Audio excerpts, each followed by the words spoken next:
So, una ko nag-apply mga sis, lingwa, ang beauty ng lola nyo.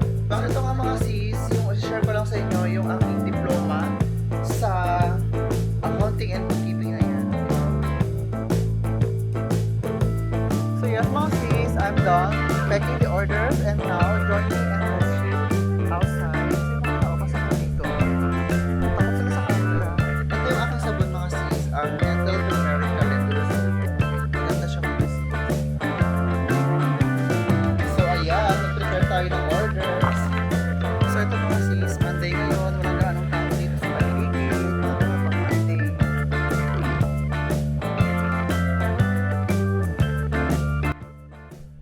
Good morning mga sis! Another morning, another vlog!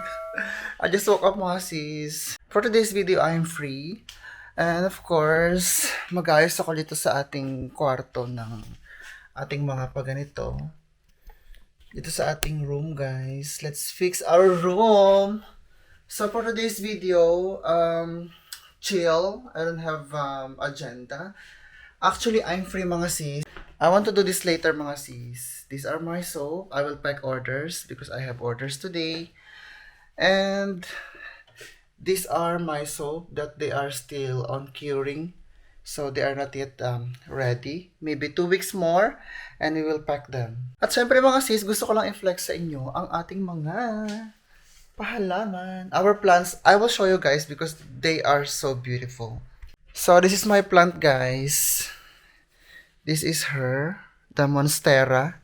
Look how big she is now. This is what I'm telling you last on my previous vlogs, that she's still very, very small. And look now, she is very big. Diba? Actually, I bought this one for how much? 25 euro. 2 years ago, I think, or more than 2 years ago. And now she's very big. Actually, guys, this plant is very expensive. Actually, very expensive in the Philippines. Especially when it's like really new. This one, because this one is very rare. It's Monstera Thai with white spots, white freckles. Ganyan. And of course, ang ating pa-orchid is here. Ayan siya mga sis, yung aking halaman sa bahay. Ganito lang ako ang halaman ko. Diba? And on our previous vlogs, guys, in the previous months, you see these shelves on my back. Actually, before they are like a food store, right? So they are Asian store or Filipino food products, and now they are gone because I sold them everything because I'm making now a soap which is really really good because I have a lot of time. It's very flexible. So, ano pa ba yung update natin mga sis? Nung mga buwan na nawala ako, yung mga 5 months tayo hindi na-upload. So, ayan mga sis, natapos ko yung ating accounting course. Ayan. So, di ba? Nakuha ko na yung certificate ko at natapos ko yung short course ng accounting. So, tinapos ko siya. At alam niyo yun, ilang buwan din siguro, mga 6 months or 7 months ko siyang inaral. Actually, 1 year yun mga sis. Kung meron ka lang, tawag dito, 1 or 2 times a week na mag-study. But then, I'm studying it every day, early morning. Ayan. So, I get my certificate in accounting and bookkeeping. At alam niyo ba mga sis, nakuha ko ang 90 point something na general average dun sa ating course ng accounting and bookkeeping. Di ba? Nakakaloka. Kasi mga sis, noon pa man, dream ko talaga yung accounting course and bookkeeping course. Kaya naman, pinush ko na mga sis dito sa Netherlands. Actually, online course lang siya. So, syempre nakuha ko yung ating pa-certificate ng ating pa-bookkeeping. Nag-aral nga pala ako sa coursera.com. Online course lang siya mga sis. Pero, pwede siyang magamit dito as qualification pag gusto mo na mag-aral sa university sa Netherlands. Kasi mga sis, alam nyo ba, nag-inquire ako na yung aking 4-year degree course sa Pilipinas, ang katumbas lang dito sa Netherlands ay 2 years. So, kailangan kong kumuha ng additional short courses na tawag dito, accepted dun sa university para if anytime na gusto kong mag-aral is pwede na ako mag-aral mga sis at hindi na ako magkukuha pa ng qualification. Ayan. Tapos yung diploma, ipapaano ko na lang siya, kumbaga parang yung value ng diploma, ipapa-authenticate, yung parang ganon, para maging Dutch, ano siya, qualified dun sa education system nila. O, di ba, ang taray. So, ito nga mga sis, yung share ko lang sa inyo, yung aking diploma sa accounting and bookkeeping na yan. O, di ba? Bookkeeping basics, ito siya. Kasi marami siyang certificate mga sis. Every topic or every course, meron siyang, every module, meron siyang certificate.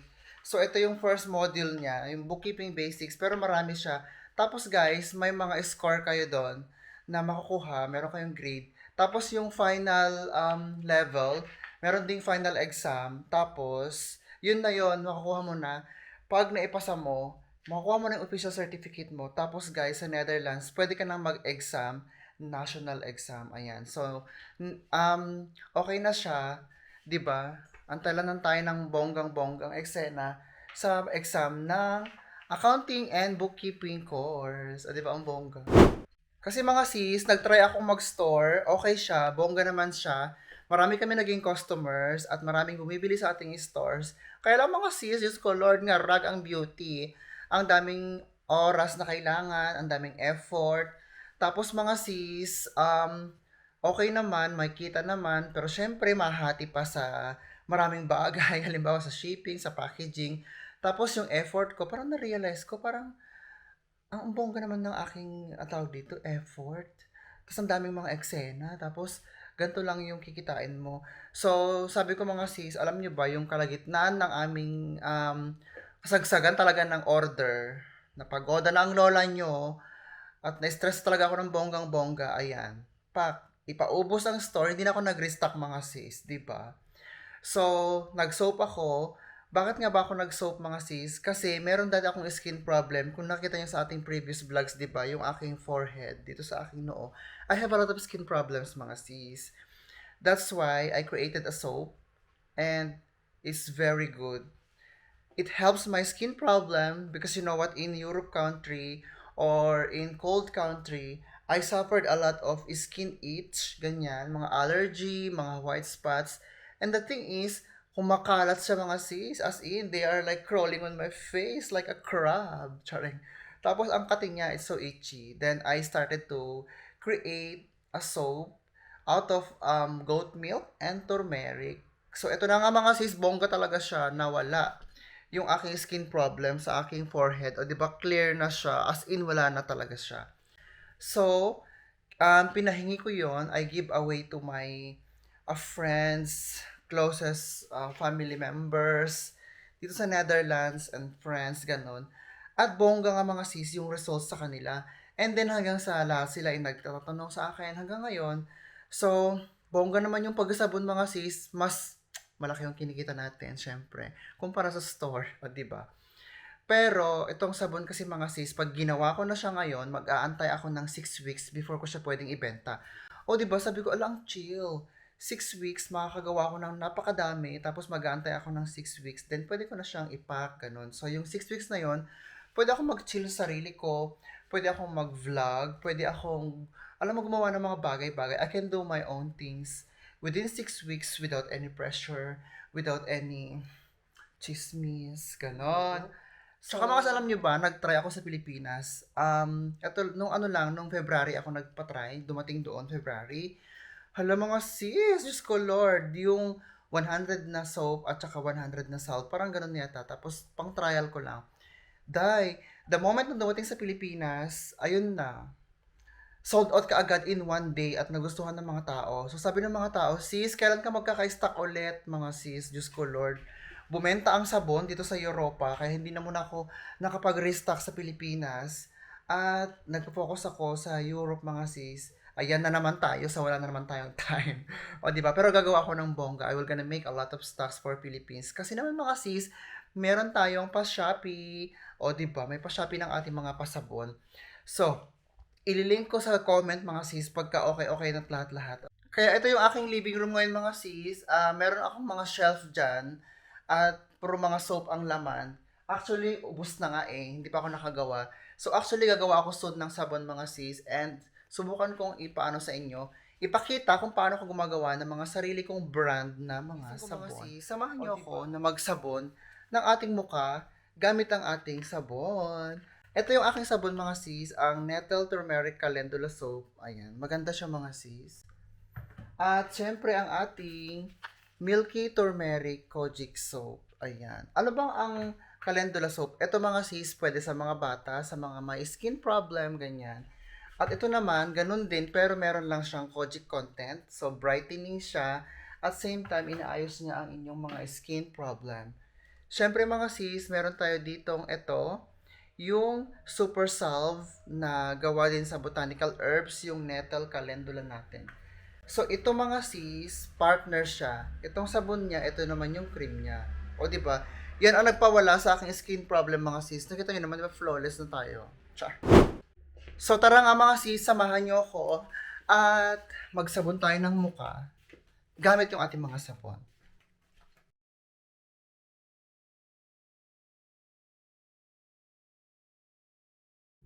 Ito nga yung ating Nettle Turmeric Calendula Soap mga sis. Ito maganda siya sa skin problem. Di ba?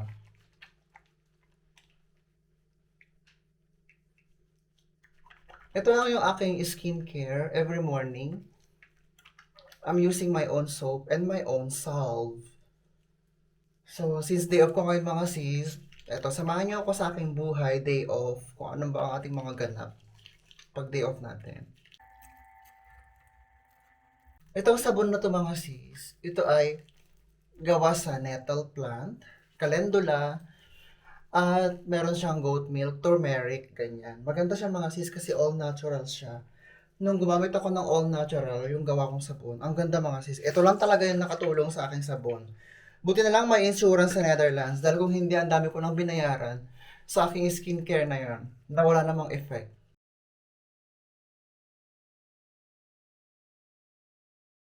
Then, I will leave it this for maybe few minutes mga sis para manuot yung mga rekado niya. Yung mga bawang sibuyas niya, manuot sa aking balat. Charing. At syempre mga sis, naayos ko na din yung ating higaan. Ayan. Na kung saan, every single magic happens. Charing. So ito mga sis, tapos na akong magsabon sa ating face lock. Ang gagawin ko naman mga sis, itong aking cream, ito siya. Ayan. Ito yung aking cream na gawa sa botanical herbs and natural ingredients. Ito yung ginagamit ko mga sis, parang after cream pagka ako'y nagsasabon ng mukha sa umaga, sa gabi, at magpakailanman. Chares. Hindi ko na naipakita sa inyo yung aking pag-wash ng aking face mga sis kasi naman nalobat yung camera natin. Chinards ko siya kaya ito. Tuloy pa lang laban ng pagbablog. Di ba ang bongga mga sis nun? Dito talaga nawala yung aking problema sa balat mga sis. At syempre, nag-ship ako all over the world. Worldwide po ang shipping mga sis. Bongga. Shala na, di ba?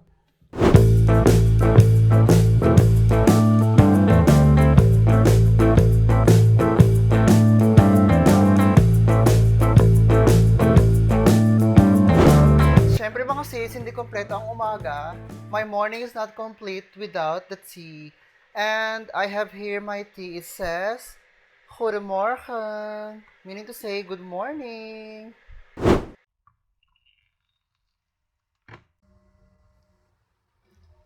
So, ano nga ba yung life update ko mga sis? Siyempre nag-work pa din ako ngayon ng part-time job. Siyempre 3 days work mga sis. Akalaan nyo yun. 3 days ang work ko sa trabaho ko lang ngayon mga sis at 5 hours each time ang aking work. O di ba ang taray. So, kasi mga sis dati, di ba nag-store ako, nag-stop ako ng full-time para makapag-focus ako sa work, sa trabaho sa store. Pero nung sinistop ko na siya, nag-back to work ako ng 3 days, part-time only. So, ayan mga sis hanggang ngayon. Tapos, okay naman, yung soap. And ngayon naman mga sis, ay, ano siya, tinatry ko ngayon kumuha ng more hours as much as possible. Siguro mag-ano ako, 32 hours or full-time job, ganon. Kasi pwede kong gawin yung soap mga sis in the weekend. So, hindi naman siya every weekend akong kailangan ko. So, kapag kailangan ko lang gumawa ng stocks, doon lang ako gagawa. So far naman mga sis, ay marami tayong pa-order every month. Ayan, di ba? So, kailangan kong gumawa at least one weekend tapos isang weekdays and okay na ako. So, di ba ang taray? So, may time na ako magtrabaho ulit ng full-time job or at least more hours plus very flexible pa ang ating mga pasabon. At syempre mga sis, dahil tapos ko na ngayong ating accounting course, syempre ang gusto ko apply ngayon ay sa finance department or as an bookkeeper or yung mga invoices, mga ganon, mga factor. Sa Netherlands kasi factor ang tawag sa invoice. So, eto nga mga sis, at least, di ba, nasa ano tayo, nasa office. Yan yung mga target ko ngayon. So far naman, happy naman ako sa work ko ngayon mga sis. Kahit 3 days lang siya, restaurant worker. Alam niyo mga sis, stepping stone ko yun. Yung restaurant worker na to mga sis, kakwento ko sa inyo. Mahirap mag-apply dun sa trabaho ko ngayon, sa company na kung saan ako nag-work ngayon. As in, super hirap. Hindi basta-basta yung kanilang hiring process, keme. So, una ko nag-apply mga sis, ligwak ang beauty ng lola nyo.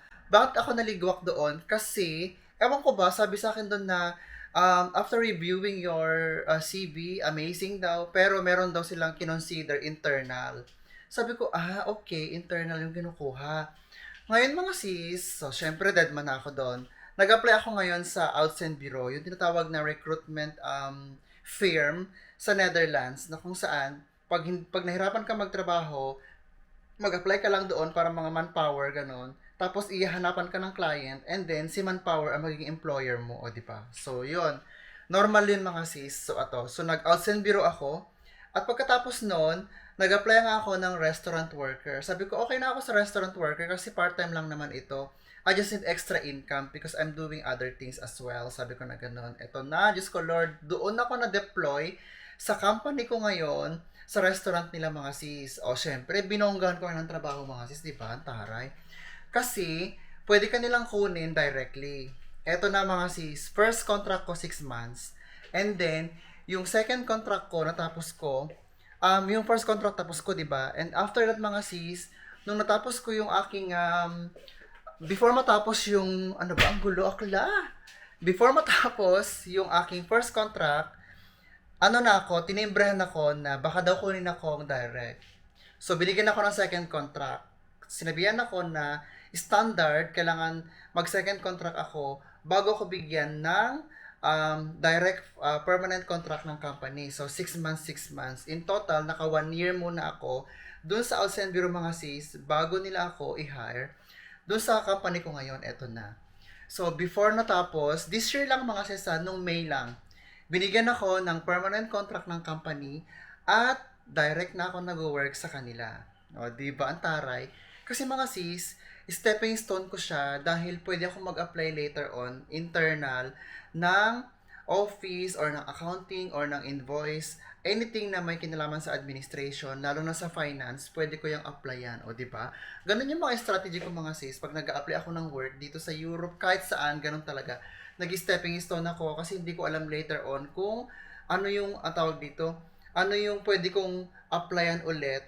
'Di ba? Pwede ako mag-upgrade ng career sa company na 'yon. So kailangan makapasok muna ako sa company na 'yon, mga sis. Ganun ang aking technique. So eto na mga sis, nakapag-breakfast na ako at meron nga tayong dalawang order na i-prepare. At kailangan kong i-contact si Kabayan mamaya para sa kanyang order. Taga France siya. Pero itong aking dalawang order mga sis, ito siya. So, ito na mga sis, yung ating pa-order.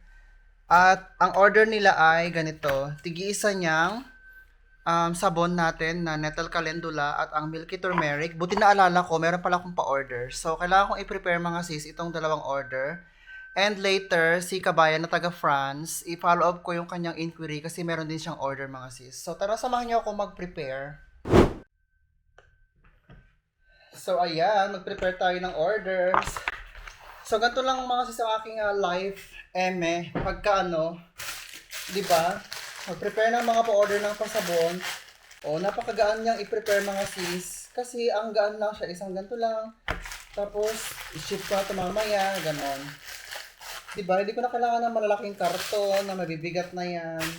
Ang taray, di ba? Kahit ang gusto ko talaga yun, napaka-ano niya mga sis. Napaka-relax. At napaka-comfy. So, ilagay dito ang pa-order sa box. Ayan. Ganito siya mga sis. Yung pinapack ko siya, meron siyang pakeme dyan. At syempre, pa-thank you card. Ayan. Tapos, ipack natin ng ganito. Ayan siya mga sis. Ayan, di ba? Tapos na to. Ito si Nettle. Ito naman si Milky Turmeric. Ayan. Ito kasi mga sis ay nasa ball.com, itong order na to. So, piniprepare ko siya sa order sa ball. Para siyang Amazon ng um, Belgium, Netherlands, and Luxembourg. 3 countries mga sis. So, ito. At gusto ko nga rin sana magbenta mga sis sa Amazon. Kaso lang, na-approve na yung ating store. Lahat kompleto na. Okay na ako. Pero mga sis, ang dami niya mga fees. Nanloko ako. Ang daming mga commission. Ang daming charges. So, kumbaga parang walang matira sa iyong kikitain. So, as mas madami yung yung mga fees kumpara sa profit. So, sabi ko, ay, X tayo dyan. Mag-ano na lang ako, mga direct selling, mag-resellers, at saka sa ball.com mga sis, bongga siya. Kaya eto na. 'Di ba? So ito nga mga sis, yung ating order na i-fix ngayon, i-aayusin to process. Sabi niya may dalawa akong order. Ito yan, o di ba, ang taray. Ngayon naman mga sis, ito na yung aking mga pa-orders na na-ship na natin. Ito na yung mga ating pa-order online, di ba? Ito yung ating mga customer na umu-order, ayan.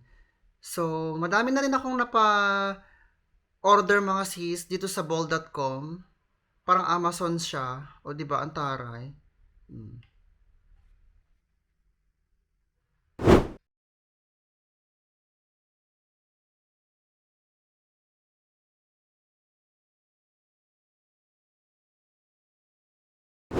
So, ito nga mga sis, na-chika ko na yung ating customer from Germany at gusto niya mag-order ng 6 na piraso ng ating sabon at saka itong ganitong mga sis, milky turmeric at syempre yung ating super salve. Kaya ito nga mga sis, piniprepare ko yung kanyang order kasi tumawag siya kasi kabayan.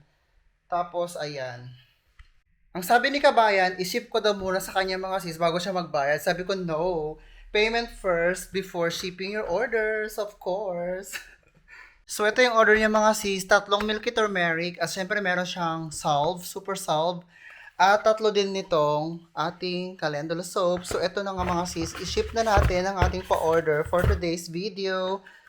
At syempre mga sis, itong dalawang orders na to, ayan, naano ko na siya, na-prepare ko na, bayad na yan. Kasi sa online to in order mga sis, sa bol.com, kumbaga parang Amazon natin dito. So, ito naman mga sis, kay Kabayan from Germany, ayan, hindi ko pa siya isi-ship kasi hindi pa naman siya bayad.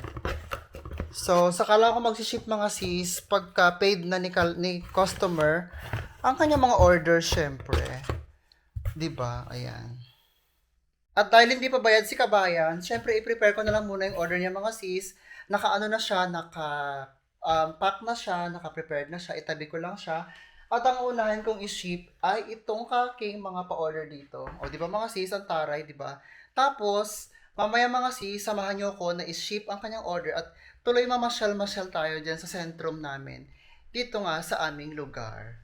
So yes, mga sis, I'm done packing the orders and now join me and let's ship outside with the courier service. And also, I will show you around guys here in our centrum. Dito nga sa aming lugar ni Yos.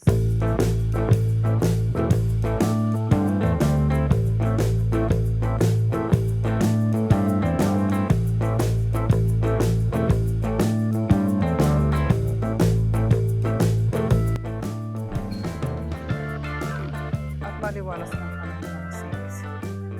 Mainit siya, maalinsangan, pero medyo makulimlim na may konting araw lang. Alam niyo mga sis, minsan parang naano ko mag-vlog-vlog dito sa Netherlands. Kasi yung mga tao, pansin ko dito, takot sila sa camera. Yung mga parang, tawag dito, takot na takot sila sa camera as in. Siyempre mga sis, nagigets ko naman, siyempre ayaw nila makuhanan ng film, ganon. So minsan nakakaano mag-vlog, chares. So ito yung aming sentro mga sis, malapit lang, di ba?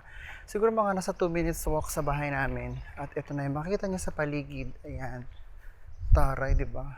Dito yung favorite namin ni Yos na restaurant. Kumakain kami dyan. Siyempre, itong paligid namin, mga shop dito, may copper or yung beauty salon.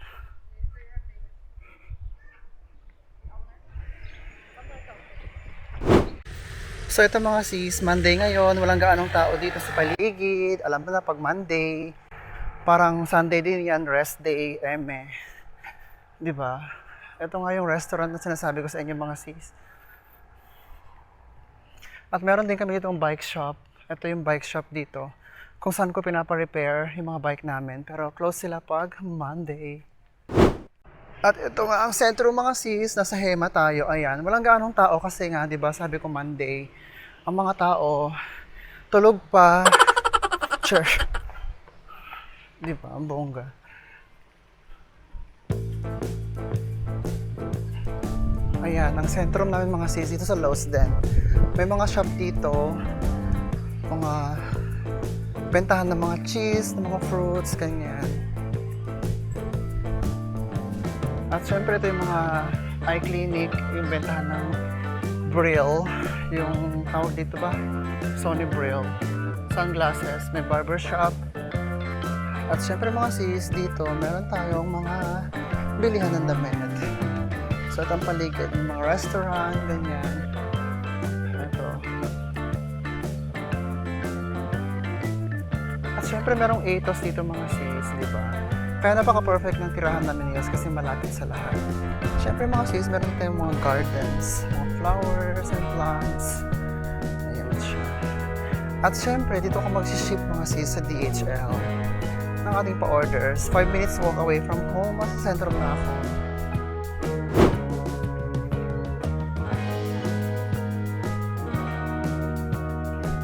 So ito nga mga sis, yung nakapag-ship na ako ng ating parcel, yung pa-order natin. So nadala ko na sa DHL. Paligid natin mga sis, di ba? Ayan. Tsaka kami nag-grocery niyo sa may Payumbo dito. So ayan mga sis, may mga shops. Of course, we have Crowdbot here. Ayan. Tapos dito, may mga shop din dito mga sis, di ba? Ang bongga.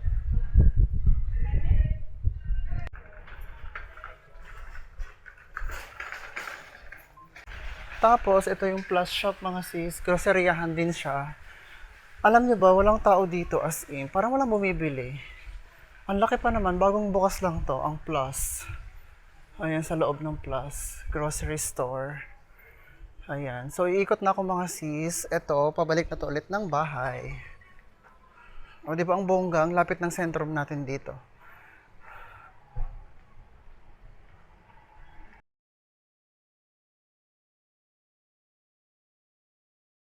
So ito mga sis, pabalik na ako ng bahay. Siya nga pala merong bagong gym dito. Ayan. So gusto ko mag-gym mga sis sa totoo lang. At syempre mga sis, dahil spring na siya at pa-summer na. At ito nga pala mga sis, gusto ko ipakita sa inyo yung tawag dito, real estate, yung presyohan ng mga bahay sa Netherlands. Ito, real estate kasi ito mga sis, itong Hairbrink na to. 'Di ba? Gusto ko lang makita nyo yung presyohan ng mga bahay-bahay natin dito. Ayan. So, tumingin-tingin kami ni Yos last time. Alam nyo ba, ayan, 800,000, 875,000. Ayan, may nakita nga ako ditong 1 million, yung presyo ng bahay. Nakakaloka. Taray. O, ayan siya mga sis, yung mga pabahay dito. Pag bumili ka ng bahay, ito yung presyo niya. Ito mura, 345,000, pero apartment lang siya mga sis. Taray. Nawala yung 1 million. Naloka ako sa 1 million na price ng bahay mga sis. Ah, ito. Oh, di ba? Saan ka pa? 1,075,000 euro. Ganyan lang siya kaliit. Kakaloka mga bahay dito. Ito yung pinakamahal na bahay na nakita ko dito. Ito din, 975,000 euro. Ganyan siya. Eh, dito na lang ako. O, di ba? Ang luwang pa, oh. Ito yung loob niya. Oh, shala. Ano, di ba? All green sa paligid namin. So, at ito nga mga sis, mas maharlika na naman. 1,195,000 euro. Ganyan lang siya mga sis. Siyempre, meron siyang paganito. Ang maganda dito, marami siyang space. Ayan. Marami siyang, maluwang yung lupa niya, maliit yung bahay. Ganyan lang siya mga sis.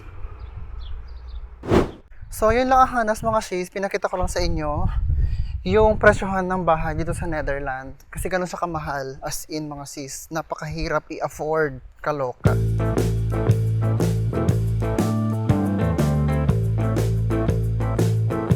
And we're back sa ating bahay mga sis at nakapagdala nga ako ng ating mga pa-orders. Diba? Nakakaloka. Ganun lang kalapit mga sis ang Centrum dito sa aming bahay. At syempre, kaya gustong-gusto namin niyo sa lugar na ito mga sis kasi lahat malapit. Andyan ang City Hall, andyan lahat ng mga shop, ganon.